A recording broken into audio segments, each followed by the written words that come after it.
नमस्कार विद्यार्थी मित्रांनो, आपण या आधीच्या लेक्चरमध्ये पायथागोरस थेरम मधील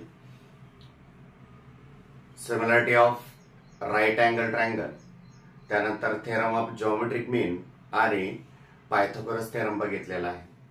त्याच्यावर आधारित जी प्रॅक्टिस सेट 2.1 आहे ती आपण पाहणार आहोत. फर्स्ट एक्झाम्पल काय आहे?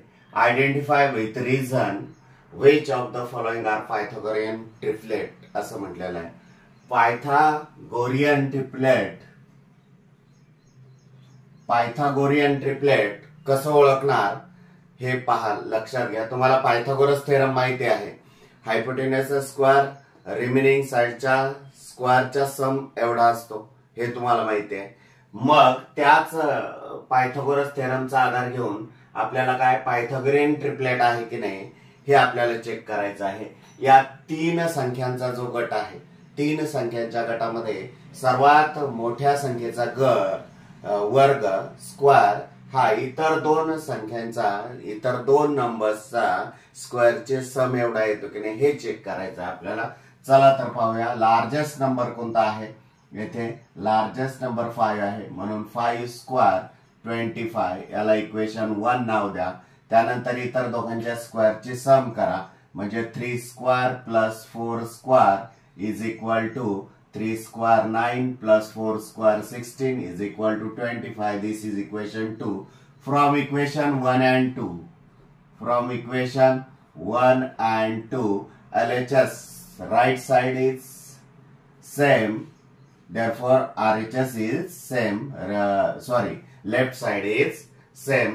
That is 5 square is equal to 3 square plus 4 square.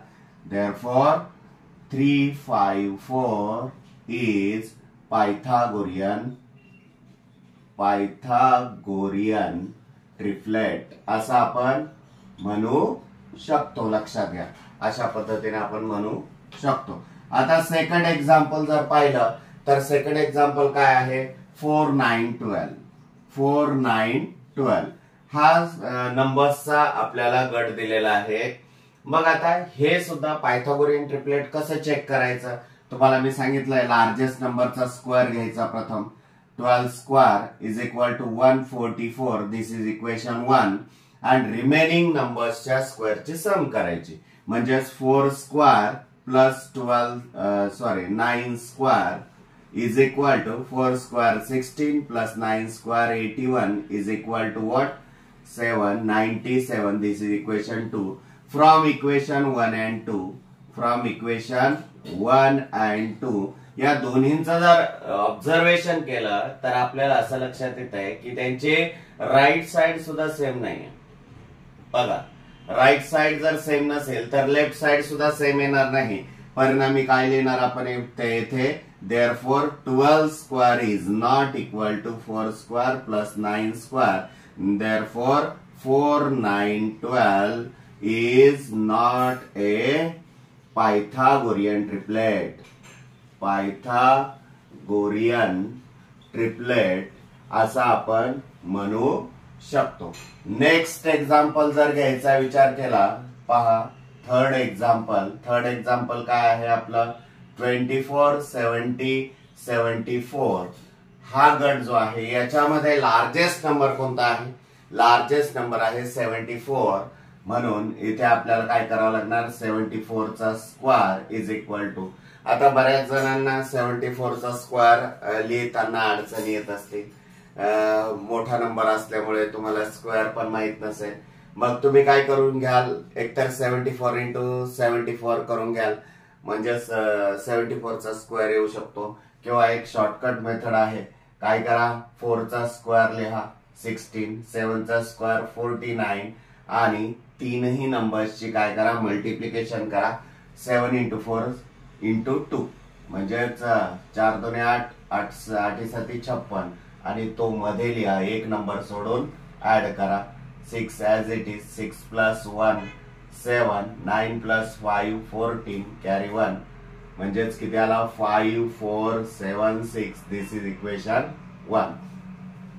अशा पद्धतीने हा स्क्वेअर आपण काढू शकतो.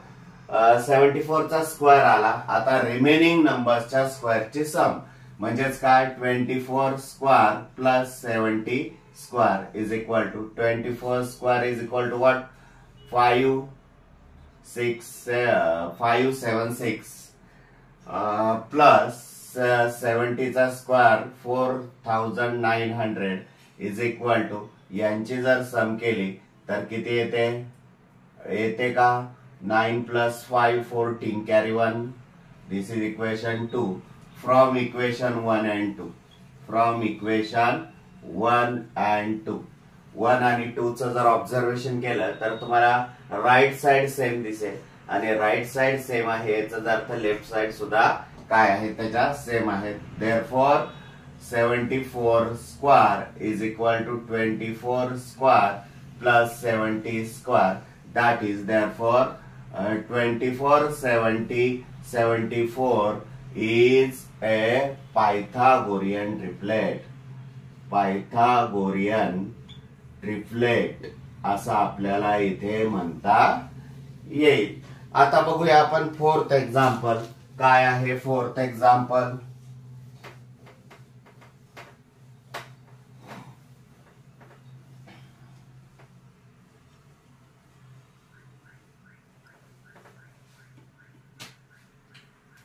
एक्झाम्पल त्यातलंच फोर्थ एक्झाम्पल काय आहे बघितलंय आपण. फिफ्थ बघूया. थर्ड राऊंड गेलं होतं बहुतेक. थर्ड बघूया आपण 5 12 13 5 12 13 याच्यामध्ये लार्जेस्ट नंबर 13 आहे. 13 चा square is equal to 169 this is equation 1.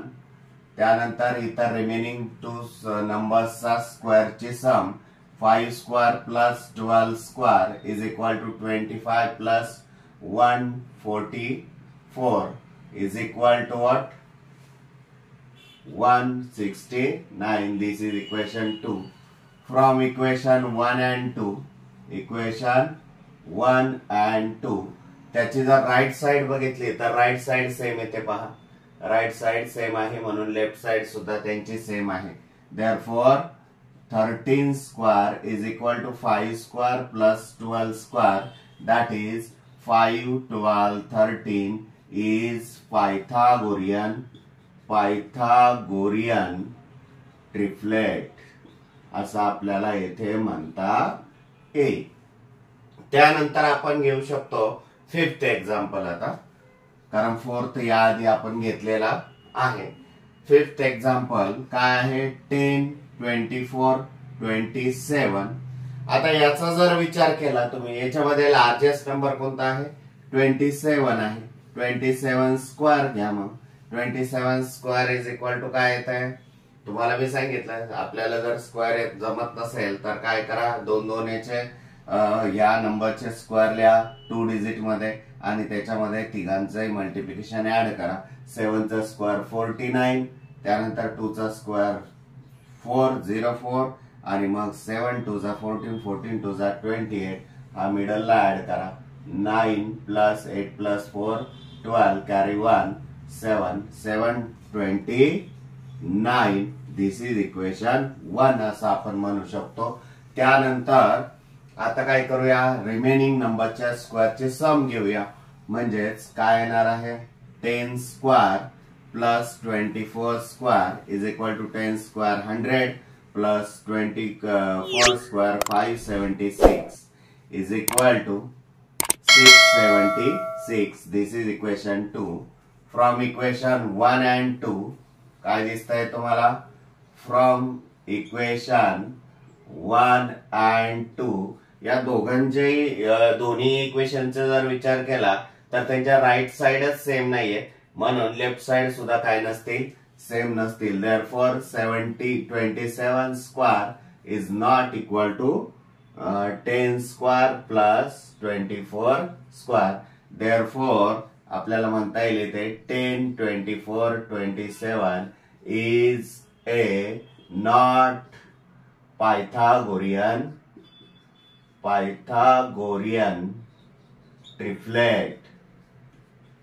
Triplet असं आपल्याला इथे म्हणता येईल. आता शेवटचं एक एक्झाम्पल राहिलेलं आहे ते पाहूया. शेवटचं एक्झाम्पल काय आहे? सिक्स्थ काय आहे? 11, 60, 61 हे एक्झाम्पल जे आहे यामध्ये लार्जेस्ट नंबर कोणता आहे? 61. त्याचा स्क्वेअर घेऊया. पायथागोरियन ट्रिपलेट आपल्याला ओळखत असताना किंवा कसं ओळखायचं, जस्टिफिकेशन कसं द्यायचं, या पद्धतीने द्यायचं हे तुम्हाला याआधी मी सांगितलेलंच आहे. तरी पण पुन्हा एक शेवटचं एक्झाम्पल पाहूया. आता 61 स्क्वेअर इज इक्वल टू किती येणार आहेत? नसेल येत तर तुम्हाला सांगितलंय 1 चा स्क्वेअर 01, 6 चा 36 आणि तिघांचंही मल्टिप्लिकेशन 6 1 जा 6, 6 2 जा 12, 1 2 7 3 म्हणजे 3 7 2 1. दिस इज इक्वेशन 1 असं म्हणता येईल. त्यानंतर रिमेनिंग नंबर्सच्या स्क्वेअरची सम म्हणजे 11 square plus 60 square is equal to 121 plus 3600 is equal to 3721. This is equation 2. From equation 1 and 2, equation 1 and 2 या दोघांचा जर विचार केला तर आपल्याला काय लक्षात येत आहे? 61 square is equal to 11 square plus 60 square. Therefore 11, 60, 61 is Pythagorean triplet असं आपण म्हणू शकतो. लक्षात घ्या, पायथागोरियन ट्रिपलेट. सेकंड एक्झाम्पल पाहूया. In figure angle MNP is equal to 90 degree and segment NQ perpendicular MP. Here MQ is equal to 9. MQ is equal to what? 9. QP is equal to 4. And find the value of NQ असं म्हटलेलं आहे. मग NQ कसं काढणार? आपण बघितलंय Pythagoras theorem मध्ये किंवा या सेकंड चॅप्टर मध्ये theorem of geometric mean. Theorem of geometric mean काय की हा जो अल्टिट्यूड काढलेला आहे राईट अँगल ट्रायंगल मध्ये, तो अल्टिट्यूड हा जॉमेट्रिक मीन असतो. कोणाचा? की या हायपोटेन्सचे जे दोन भाग झालेत त्या दोन भागांचा काय असतो? हा जॉमेट्रिक मीन. जॉमेट्रिक मीन म्हणजेच काय की NQ square is equal to MQ into QP. Geometric mean नुसार असं इक्वेशन येतं. बघ तेच आपण यूज करूया. पहा, लिहूया आपण. इन फिगर काय काय आहे ते प्रथम राईट करून घेऊया. MNP is equal to 90 degree. Segment NQ perpendicular segment MP. MQ is equal to 9. QP is equal to 4. By theorem of geometric mean. Geometric mean काय येणार आहे? जॉमेट्रिक मीनच्या थेरम नुसार NQ square is equal to MQ into QP. 2022 आणि 2021 ला 2 मार्क्सला हा question अशा पद्धतीने विचारलेला आहे. फक्त काय होतं, ट्रायंगलचे नेम्स वेगवेगळे दिले जातात, वेगळं काही दिलं जात नाही. या देअरफॉर NQ आपल्याला NQच काढायचा आहे म्हणून is equal to MQ is equal to value of MQ is equal to 9 into QP is equal to 4 is equal to 9 4 जा 36. NQ square is equal to what? 36. Taking square root on both sides, therefore NQ is equal to 6. ही आली तुमची NQ ची. Third example पाहूया. In figure angle QPR is equal to 90 degree. Segment PM perpendicular side QR किंवा segment QR असं म्हणता येईल. आणि betweenness of QMR म्हणजे Q आणि R च्या बिटवीन M आहे. PM is equal to 10, QM is equal to 8. Then find QR असं म्हटलेलं आहे. मग QR काढण्यासाठी आपल्याला जॉमेट्रिक मीनचा वापर करून काय करावं लागेल? MR काढून घ्यावं लागेल. आणि हा MR काढल्यानंतर तुम्हाला माहितीच आहे क्यू आणि आर च्या बिटवीन एम आहे म्हटल्यानंतर QR is equal to QM plus MR असं आपल्याला काढता येईल. चला तर मग पाहूया मग इन फिगर.